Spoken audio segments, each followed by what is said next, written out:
Yeah, hey everybody, this is Marty Mangello at the United States Presidential Service Center, coming to you from having served 6 presidents now. And Dr. David Evans is doing a fantastic job with the PIC TV network. Be sure to check out all the offerings on PIC TV. Go crazy, hit up about 10, 20, 30, 40 channels. The more support, the more watching, the more it grows, the better it does. And it is doing good, isn't it? It's a great thing that we all need more of in this world. Thank you so much. And don't forget, think PIC TV.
Hello, everybody. This is Dr. David Evans. We're coming from Washington, D.C. with a special segment today with Dr. Rowland. Dr. Rowland, thank you for coming back on PIC TV Network once again. Thank you for having me. I hope you're doing super fantastic too.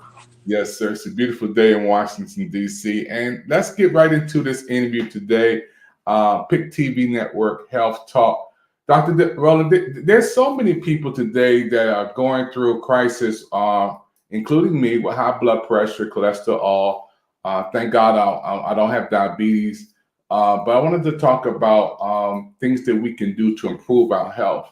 And some of the things that we can do is eating healthy foods for a more healthy life. And can you talk about some of the things that we should be eating? Well, I think the reality is that we're in a very stressful time, endemic infection here in the United States, worldwide. And because of the stress that people are under, it's very important that we think about health as a totality of everything involved in your health, not just the mental part, medical part, but we also need to talk about nutrition. And one of the biggest things that will help people is trying to have a healthy, nice diet, i.e., eating sensible, eating more fruits and vegetables and stuff like that. Trying to maintain a great, healthy attitude, and that goes with a great, healthy diet and stuff. And so people need to make sure that they're doing the best thing when it comes to food and helping themselves because of the stress we have. We still have the problems of high cholesterol. We still have the problems of hypertension and stuff. And that's all kind of diet related and stuff. So nutrition is very important. And the people need to navigate and try to set up that healthy lifestyle to have a healthy life. That's so important today. When I changed my diet, I started drinking more water. I stopped drinking sodas. I was addicted to fruit punch. It's my favorite drink. I had to get my fruit punch. Back in the day, it was straight soda. But now today has so much corn syrup, high fructose, and things that are harming our bodies. And I'm thinking about what am I going to eat today? But what's eating me?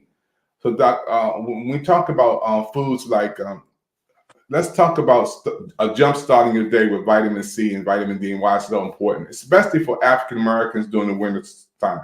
Well, I think it's important that all individuals, and especially African Americans, should be taking a multivitamin every day. And that multivitamin has to have vitamin C and vitamin D. And I also recommend that for African Americans or people of color, that they should take an extra vitamin D or go down and get your what we call your vitamin D level. because one of the things that we have a hard time is, as a minority people of color, we have a hard time generating vitamin D because of wintertime. And so one of the things that we have and found out that a lot of people of skin color have low deficiency of vitamin D. And so one of the best things that you can do is go get start taking vitamin D as a supplement. That will help improve your immune system, strengthen your bones, give you a better outlook on life. So one of the most important vitamins that I recommend for individuals is taking a vitamin D every day. Wow, yes, sir. It's so important. I did take my vitamin D level, and it was low. I Okay. had to go to the doctor, and he improved it. Dr. Well, I want you to talk about a little bit about a lot of people are nervous, especially men. I don't want to get a colonoscopy. I don't want nobody checking on the back door. You know, I don't want nobody going. But why is it so important for us, especially as we get older, to get checked out? Well, I mean, it comes to, at the end of the day, what's going to give somebody a great life, and especially when it comes to African Americans, that we have to really invest into the system and let the system do what it needs to do. I.e., you need to have annual health screenings. Period. You got to have colonoscopies and make sure that you don't end up with colon cancer, because colon cancer can be very lethal. And it could be a lot of problems with that. So colonoscopies are very important. Even for females, getting a Papa Nicolau, the Pap smear every year to rule out uterine cancer and stuff. You know, your normal screenings, females need to get a mammogram once a year to make sure they don't have early stage breast cancer. So all these modalities, getting your basic screening health exams is important. I.e., know what your weight is. Getting your weight is very important. As we can go down the line of all the positive things that healthcare can bring to an individual's life, colonoscopy being one, vaccination is another one, diet control is another one, nutrition control is another one, the basic pap smear and, breast exams for females. All these basic screening stuff, healthcare for minorities is very important. And sometimes we don't use the system because we're scared of the system. We still have a lot of what we call hesitancy of the medical system because of what's happened to African Americans in the United States for the last 400 years. So we have to have more, people like me that look like us going into the science and medicine to be able to provide health care for the millions and millions of African Americans in the United States and worldwide. That's so important for us to get the education. I believe education is the process of learning. And when we still learning, we can take action on living a full life. My mother passed away 1997 with an aneurysm. Doctor, now we have 5 brothers, 5 sisters and 4 brothers, and my sister Brenda passed away in the midst of COVID. Doctor, whenever we go to the doctor, they always ask us about your family history. Right. Let's talk about that, Doc, for a second. One of the most important thing in anybody's health management is that you have to understand what a person's background is. And what we find out about backgrounds is understanding the health of your grandparents, understanding the health of your mom and dad. We know for a fact that if your grandparents have a diabetes or high blood pressure, you have a genetic marker in you that can make you also have diabetes or high blood pressure. So at the end of the day, your family history is important to guide you into the future and stuff. And if you know that you have a history or your grandmother had an aneurysm, a high blood pressure or stroke, that means you can fall in that category too. And so what you need to do is look at your past, your family history, to make sure that you have great health care for the future, and making sure that you folks understand the reality, folks, is that you are a reflection of the past. If you understand the high blood pressure, diabetes runs in your family, you need to do the proper things, because that means you have the gene, and that gene can be expressed through environmental changes. It could be expressed to, weight gain. And then let me give folks an example of this. Every one of us in the world has a gene for diabetes, period, end of story. Some people become diabetic, some people don't become diabetic. But at the end of the day, what turns that gene on? In the most part, when we look at diabetes as an example, you have diabetes 1, diabetes 2. Diabetic 1s are insulin dependent. Diabetic 2 are usually adult onset from weight gain. And so if you know that you have the history of diabetes in your family and you're getting older and you're gaining weight, that would turn on that gene for you to become a diabetic. So the proper thing is that making sure that you maintain your weight as an example. So knowing your history is very, very important.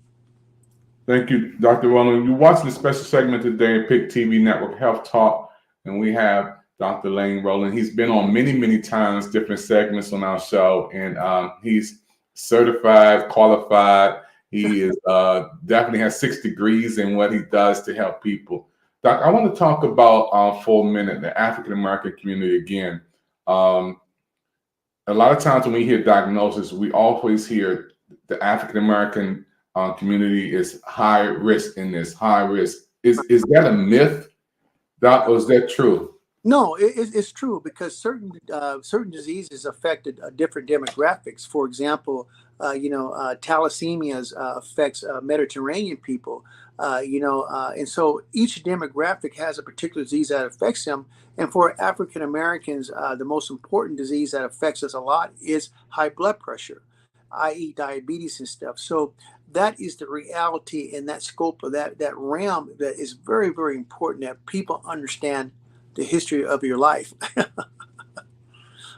Yeah, that's very important. I've been hearing that all my life. When I go to the doctor, I'm a member of GW, where the president goes.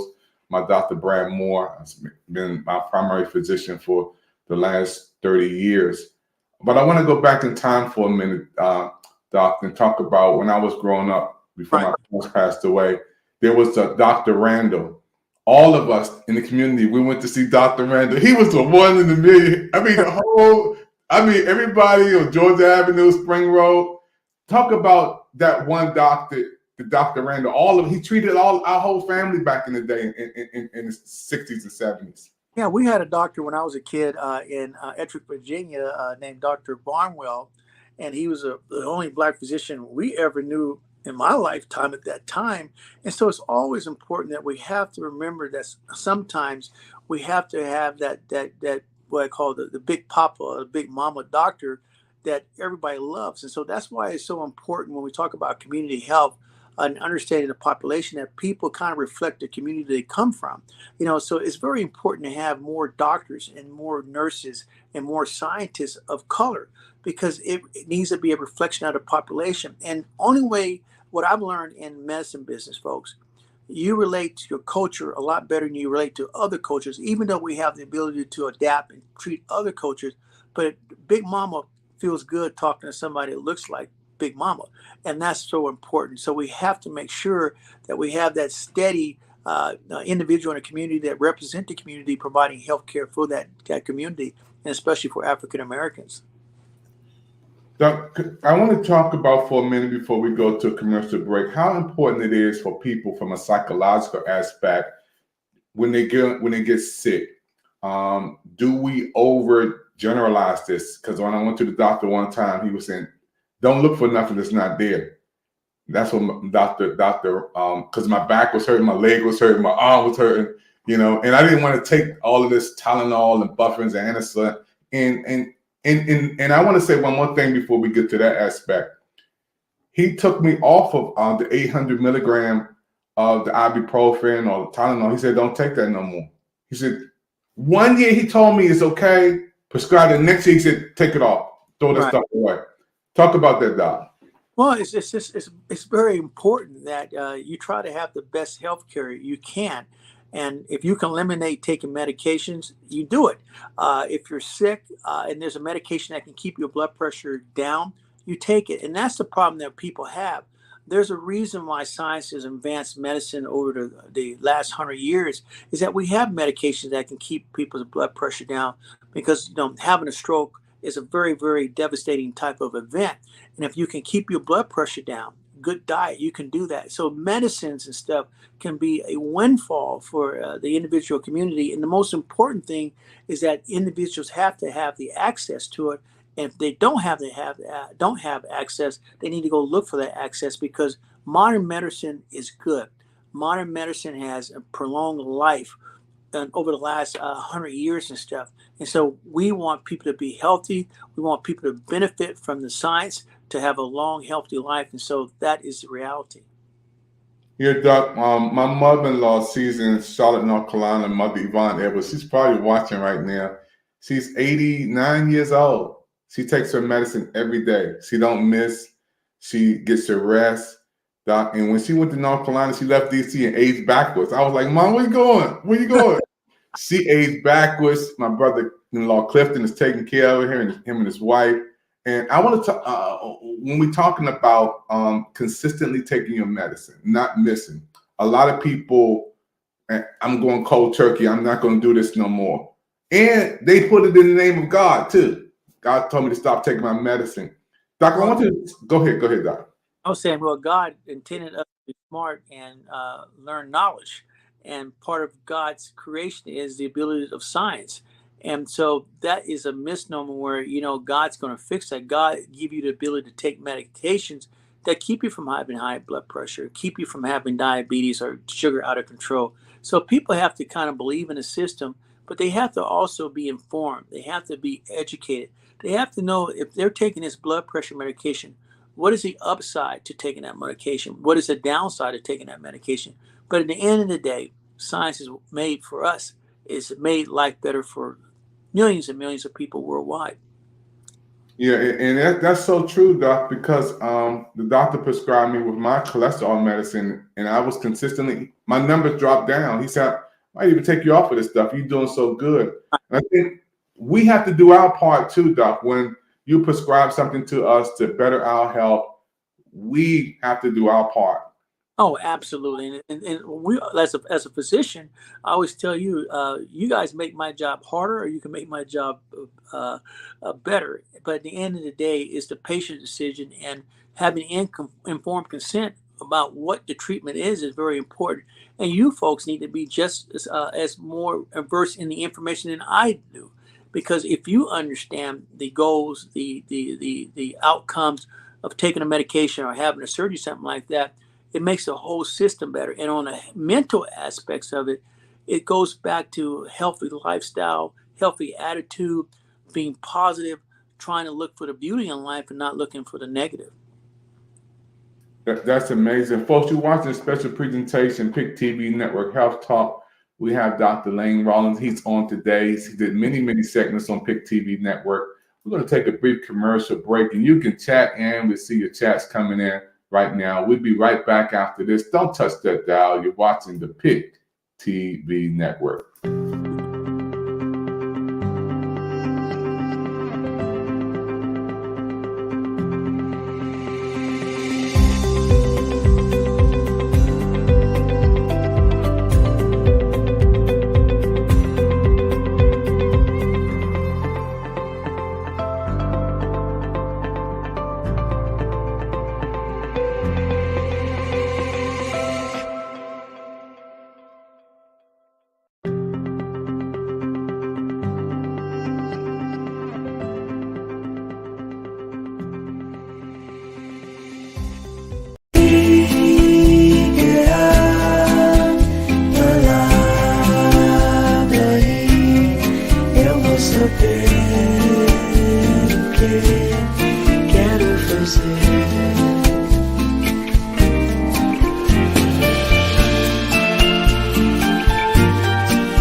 Hello, everybody. We're back here again, PIC TV Network, with the great Dr. Lane Rollins here on today. Talking about a variety of subjects on health today, health talk. Doc, when I stopped drinking sodas, I noticed that my whole body, I started drinking more water.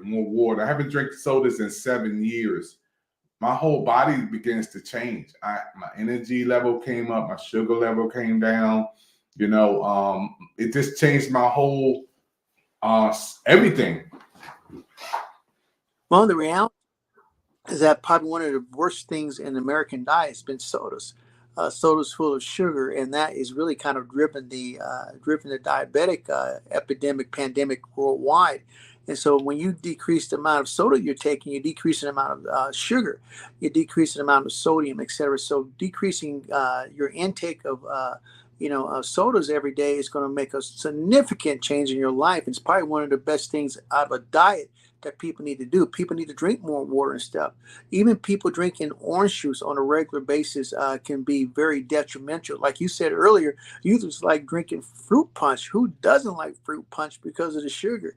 It's awesome, but it's also can be detrimental and stuff. So one of the things I can recommend for your audience is on this particular podcast is that decrease the amount of sodas you're taking. Even doing diet sodas is still not good for you. Chuck, I want to just jump into another subject. Yesterday, we were talking about the pandemic, and we were talking. You were in the House of Creativity with Delano and Monique, and you were talking about riding on airplanes and being very, very cautious about using the restroom on airplanes, wiping things down, still wearing our masks, our gloves. Why is this so important? Because our audience is watching and people are traveling. They're just using the bathroom. They're not even wiping off the toilets and stuff. And kids are running around. Can you talk about those terms? The reality is that when you look at an airplane or our society, when we think about exposure to diseases, you can imagine being on an airplane and somebody coughs. Well, if somebody coughs on an airplane, well, everybody can be infected on an airplane within probably 5 to 10 seconds. I mean, that is rapid. And we look at a type of environment like that, a airline environment on an airline is a pretty nasty environment. So people need to understand as you're working and living in this public arena, you have to protect yourself. You have to have situational awareness. You have to create that bubble, i.e., if you're on an airplane, you better wear a mask. If you're touching things like an ATM machine at a bank, you need to make sure you're sterilizing your hands and stuff. Or when you do touch something in a public space that you are, cleaning your hands. And this is the reality. This is a new world that we live in. And so people need to create that bubble. Even if you're in an office and stuff like that, you got 25 employees there, the reality is that you need to make sure you have some type of, what is the air filtration unit? Because if somebody coughs, the virus is in the air.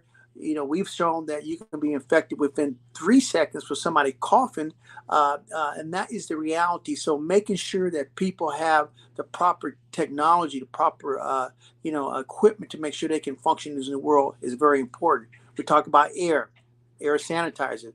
B, we talk about hand, solutions to sanitize your hands. We're talking about, the other thing is spraying down your seats on an airplane.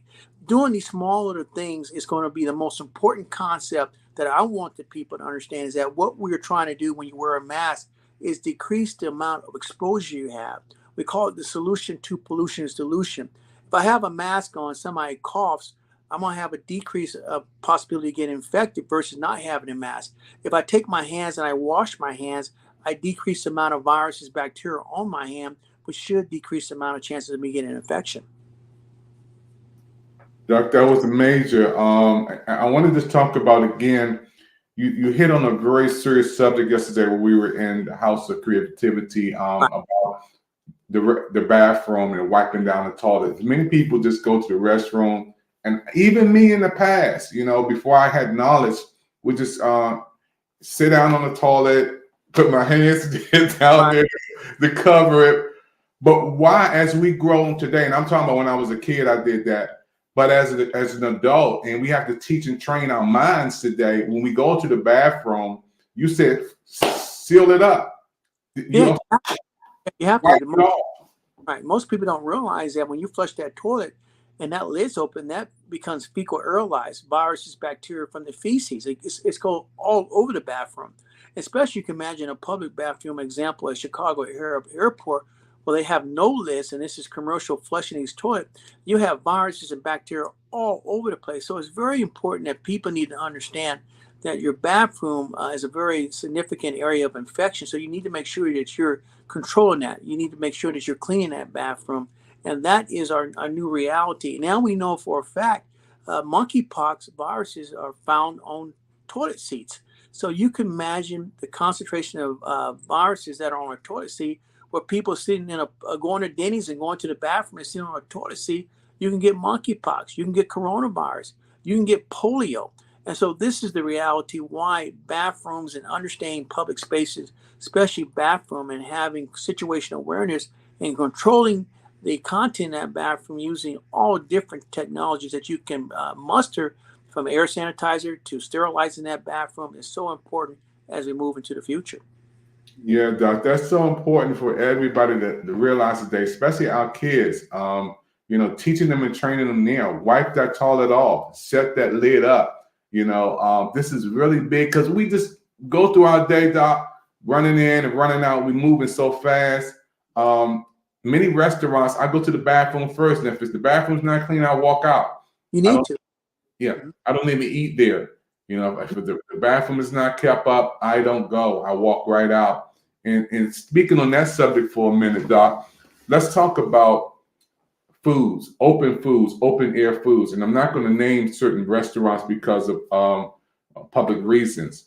But we know certain foods are staying out open air all day long. They cook them in the morning, the air is there, people walking around. We're going into the cold season, the flu season. The winter is coming, Doc. Can you educate our audience about if you sense something is not right with that food? I don't care how much you pay for it. If it don't smell right, throw it away. I had some chicken last night. I threw it away, Doc. I didn't want to put it in my body. Well, as the reality is that you shouldn't have food sitting out in the first place. But in American society, we can talk about different buffet places, from the Ponderosa to different places that have buffets, even at casinos here in Las Vegas or worldwide. When you have food sitting out there all day, you have to make sure that you have a very hearty infectious disease control program, i.e., are there flies flying around? What is the time that the food can sit out there? Because we know over time, for example, rice will become contaminated with a bacterial, and it can cause you major sickness and stuff. So we have a lot of gastrointestinal diseases and viral infection from people eating rice that's old. That's been there. So you got to make sure where you're eating at, folks. The buffets, and I recommend not eating at buffets because that is a source of infection. So you can imagine an old guy who stretches himself and he wants to get some of the bacon, and he reaches and takes the tong and gets his bacon and put them on a plate. And here you come along and you grab that same prong and your hand's contaminated. Or he puts the bacon back in there after he tastes it. So you have to make sure that you understand the environment that you're eating in, because that can be very detrimental to your health. Doug, and I don't mean to get too deep into the gross aspect, but I did go to a restaurant to get something to eat, or a bakery, and I saw a fly in there, innocent little fly flying on it, and I just say, man, you know what? I'm not going to eat there. But what about the person who did? Talk about that fly and what that could occur and what that could happen. One of the realities is that when we talk about transmission of diseases, flies are notorious for committing diseases and transmitting diseases for millenniums. And a fly lands and lives in feces. They go in there, they eat the feces, they land on your food, and they regurgitate. They vomit on your potato salad. They vomit on the table. They vomit wherever they touch. And that is a source of viruses and bacteria. So any place that has any flies, my recommendation is to get up and walk out. And that is why it's so important for businesses to make sure they have a very excellent infectious disease control program, i.e., they have things that can kill flies, making sure that there's no rats in the restaurant. They need to make sure that when it comes to that type of environment, especially when people are eating foods, etc., making sure they have proper sanitation control. You're the best, man. Folks, we have the best on Pick TV Network. There was a restaurant I love to eat at all the time, Doc. Hawks on the Hill up the street from my house. Good food at that time, but the inspector came in and shut him down. He shut him down because he found that there was some mice or rats in there eating stuff. Doc, talk about, again, this is very important for our audience to know. looking at your food before you're eating. And I believe I've grown to the place that I just don't eat food. I realize what's eating me. Because once I consume something, food is like a relationship. It's like we having a love relationship. Yeah, I'm not making love, Doc. I'm just having a relationship with this, this food every day. I'm hanging with you, we eating, we hanging, we consuming. But how important for us to do some research. We can go online. We can look at the health report at this location. Because it's very important, Doc, for all of us who are watching this and listening to you to understand when we eat at these restaurants and places, we can do some research before we even go. Oh, absolutely. And like one of my biggest things I tell people, like you said earlier, is when you go to a restaurant, go see what the bathroom looks like. If they have soap, water, and because if there's no soap or water in there or paper towels, it tells you that how the staff is cleaning themselves, and that means that can be a transmission of infection to you. So at the end of the day, like you said, Doc, it's just common sense type of stuff, and that's the reality. And that's so true. I love talking to you because I can be real. I can be candid. I was at a restaurant downtown Washington. Me and my wife was together, and I went in there and ordered some food. And one of the chefs came in. It's the men's bathroom. We were good, but I noticed after he used the stall, he walked right out. He didn't wash his hands, Doc. Yeah, that's very common, and that's why it's so important that you make sure that these restaurants that you're eating at, that you understand what the personnel are doing, how they wash their hands, how they're sterilizing their menus, how they're wiping their tables, are they wearing gloves when they're cooking your food. You need to make sure that when you go in these restaurants, you need to check yourself very carefully because you can be infected in these places like that. It's so important to make sure that you guys understand that you really do control your environment.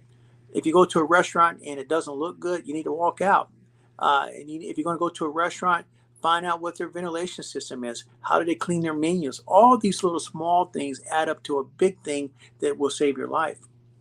Doc, before we close out, we got another segment for you to come back on. I noticed the last time I got sick was about 3 years ago. I was pumping gas, and somebody was pumping gas, and I noticed as soon as I finished squeezing, this was before COVID, as soon as I pumped that gas, I noticed in my car, I start coughing or something. Right. Was there something on that Was there something on that pump, Doc, that transferred to me? Could be.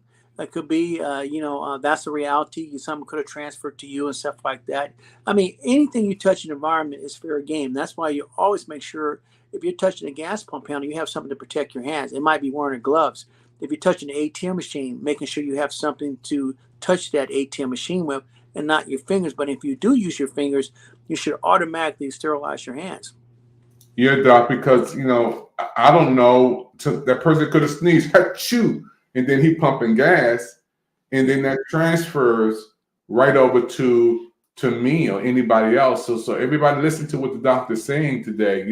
Please continue to do safety cautions. We're going into the winter season, we're going into the holiday season, but we want to be safe. Doc, a lot of times when I go to the restaurant, I don't even use their utensils. I go get a plastic fork. I get something and open it myself. People laugh at me. They say, "Why are you doing that, man?" No, I'm trying to protect myself. Yeah, and that's smart. And I think anybody should be proactive and stuff. And that goes, once again, understanding what type of restaurant it is. If they do have disposable utensils, that might be the best thing because you don't know how they're washing their dishes back there. Are they using using water out of the sink? Are they using the same water? Are they using hot water? So it's very important that people just be aware of the situation and always think outside the box. Doc, I gotta go, but I notice the dog always smell his food before he eat it, Doc. A dog always smell his food before he eats it, But we talk about this in the next segment, especially in the African American areas. Food filled with salt, filled with sugar. I'm just everywhere you go, fried food, and when you go into certain markets, you got the tater chips up there first. You got the candy up there first. Right. And it's targeted at us. Well, whoever loves that, who is addicted to that. But it's so important for us to understand, Doc, how this system is set up. Well, the system is set up to for your taste buds, and so people like salt, so potato chips, Doritos, etc. And people need to realize if you overtake intake of salt or sodium, you can increase your blood pressure, because wherever sodium goes, water goes. So if you're taking in more sodium, you're going to retain more water, which will give you a higher blood pressure. So that's the reality behind that. So decrease your salt intake or the food that you eat. You can decrease your blood pressure and also decrease the amount of water you're holding. That will also elevate your high blood pressure too. Folks, you heard it today with Dr. Lane. It's on PIC TV Network. Special show today, Health Talk with Dr. Lane. He's on every week with us, and we want to send a shout out to everybody watching, especially to Michelle Cox. We miss you. She'll be back soon. And Doc, when we come back next time, I want to talk about alkaline water. There's so many waters on the market today. And then what is the best water to drink? You know, a lot of times people just buying stuff and don't know what's is good, what's bad, and what's helping us and what's hurting us. Well, I look forward to next week, and we'll talk about alkaline water. We'll talk about water itself. You know, we'll talk about understanding your municipality, understanding what your water content of E. coli viruses and stuff, because I think that's very important that people understand what their water quality is in their local communities, because now we know, for example, in Jackson, Mississippi, the water is contaminated, brown, coming into people's homes and stuff. This water is contaminated with feces, polio, monkeypox, coronavirus. So water is going to be a very important subject, and I look forward to coming back next week and talking about water. Thank you, everybody. You heard from the doctor himself on the PIC TV Network, everybody. Thank you for your time, Doctor. I know you're busy. You're traveling on the road. We're praying for you, man. You stay safe. We see you next time on PIC TV. You take care. Bye-bye.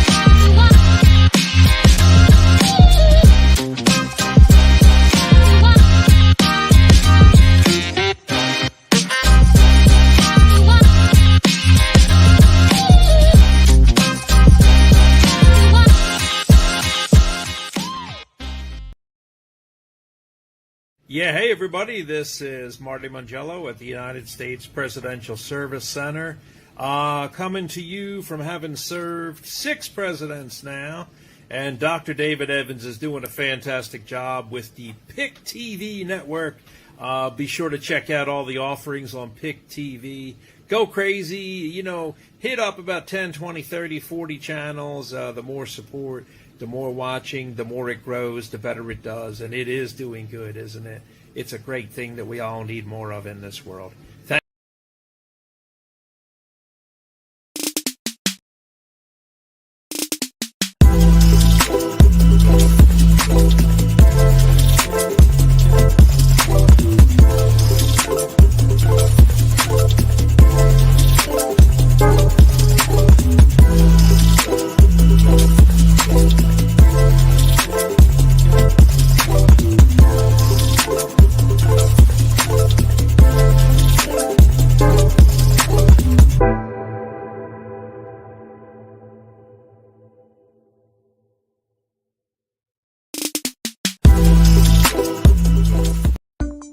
They say your eyes are the windows to the soul. They're also the windows to your health, because they let eye doctors see what's going on inside. Think about this. A comprehensive eye exam can be an early detector of serious health problems, like high blood pressure, heart disease, stroke, and diabetes. Shouldn't you see your eye doctor yearly? Go to thinkaboutyoureyes.com to learn more and for a list of local eye doctors. It could help save more than your vision.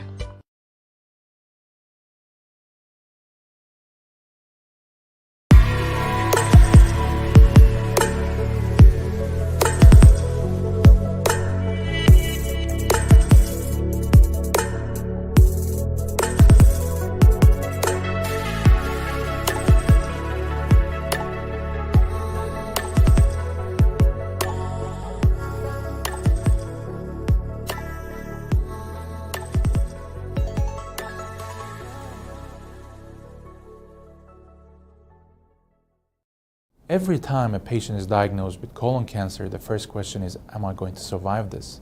So let's take a moment and talk about the probability of cure in this disease.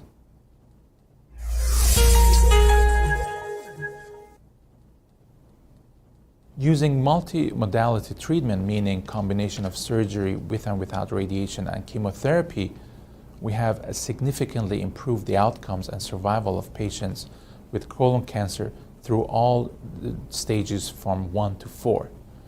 Unfortunately, whether a patient will be cured or not is still determined at the stage they were diagnosed with.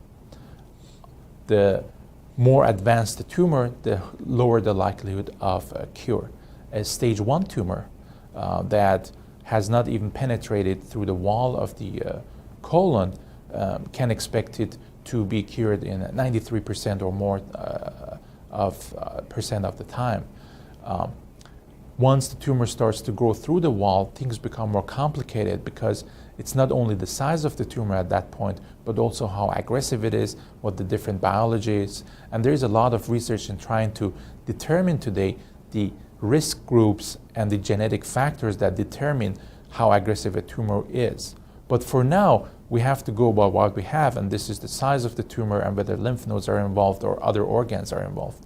So a stage 2 tumor, which would mean a tumor through the wall but not in the lymph nodes yet, can expect to be cured in anywhere between 75 to 85% of the time. And this is because there are small tumor cells that have already left that we might not see originally, so the tumor was a higher stage, or it's just a more aggressive tumor. In stage 3 disease, meaning the tumor has spread to the lymph nodes already, unfortunately these numbers drop significantly. Stage 3C, meaning more than 7 lymph nodes or very advanced primary tumor, the cure rates drop to 44% rate if you look at the patient populations. In stage 4 disease, the 5-year survival rate is quoted as around 8%, which means there is a subset that still might be cured using optimal treatment. All of these numbers are historical, and we hope that in 2013, combining chemotherapy in early stage disease, we might be able to achieve better results.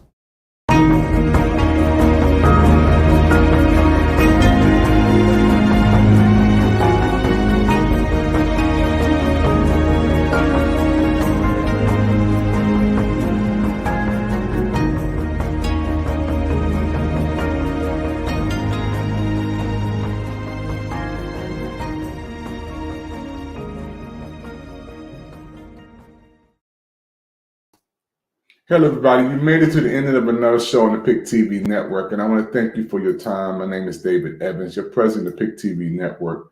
We're excited about everything that's transpiring on PIC TV network, and what we want you to do is to support the network by going to this QR code right above you. This QR code right there allows you to support the network and to support our shows and programs on the PIC TV network.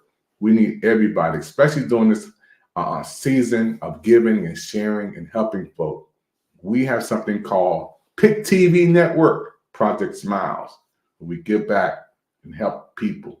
And we're excited about adopting a beautiful family in Beaumont, Texas. She's going to be coming on real soon, and we're giving her some help with her kids. She's 22 years old with 2 twins, and we're just excited about adopting her with PIC TV Network over the holidays. And others who are watching right now, you know someone may need some toys for the kids. We're going to be giving away toys, helping people with a little cash app or a gift card, and just trying to put a smile on people's faces on the PIC TV network. So go to the QR code right above me. Scan it right now. Let's help somebody during the holiday season with PIC TV Network Project Smiles. Again, thank you for your time.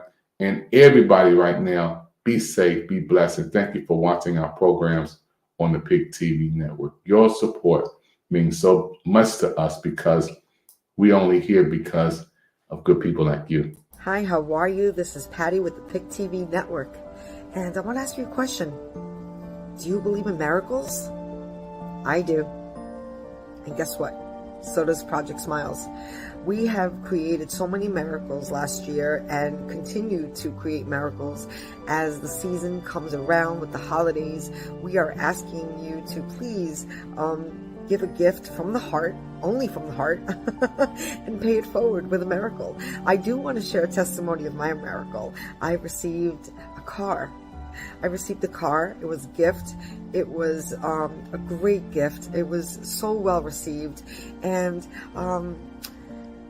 my friend, it wasn't a family member, it was a friend who was so generous that gave it to me. She represents gratitude. She's a person of gratitude, and she reminds me to be grateful.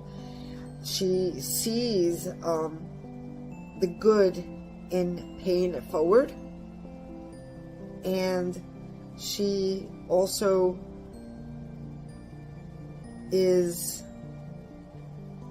always giving straight from her heart. So again, I just want to share that miracles happen every day, and you could be a part of that. You could not only be a receiver of a miracle like me, but also be a giver of a miracle as well as me. Here at the PIC TV Network, we're all about love and compassion and helping each other rise up. So again, Project Smiles for the PIC TV Network. Have an amazing